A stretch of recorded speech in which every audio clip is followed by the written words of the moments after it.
அஸ்ஸலாமு அலைக்கும் வரஹ்மத்துல்லாஹி வபரகாத்துஹு. அன்பார்ந்தவர்களே, சூனியத்தின் சில அடையாளங்கள்.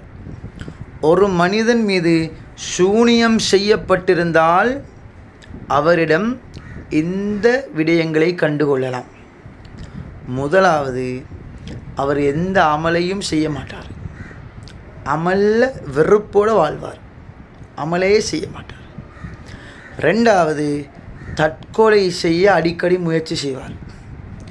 மூணாவது, தனிமையை விரும்புவார், யாரோடையும் பேச மாட்டார். நாலாவது, பெரலைஸ் வரும், பக்கவாதம் வரும். அஞ்சாவது, தோல் உரிய தொடங்கும், முடிகள் கொட்டத் தொடங்கும், அதே போல் இடுப்புக்கு கீழே சேவனில்லா போகும்.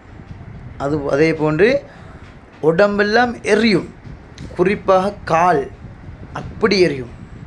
இதெல்லாம் சூனியத்தின் அடையாளங்கள்.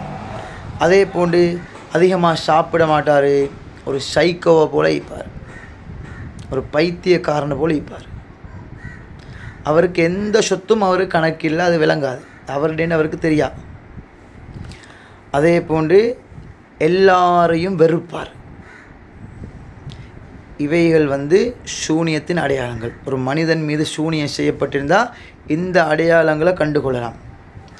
ஒரு வீட்டின் மீது சூனியம் செய்யப்பட்டிருந்தால் இந்த அடையாளங்களை கண்டுகொள்ளலாம். இன்ஷா அல்லாஹ் அதனை அடுத்த வீடியோவில் போடுவேன்.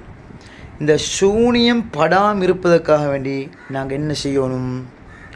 ஒவ்வொரு நாளும் காலையிலேயும் மாலையிலேயும் பிஸ்மில்லாஹில்லதி லா யலுர்ரு மஅஸ்மிஹி ஷைஉன் ஃபில் அர்ல் வலா ஃபிஸ் ஸமாஇ வஹுவ ஸமீஉல் அலீம். இதோதோனும் ஆயத்துல் குர்ஸி ஓதோனும். இன்ஷா அல்லாஹ் சூனியம் படாது.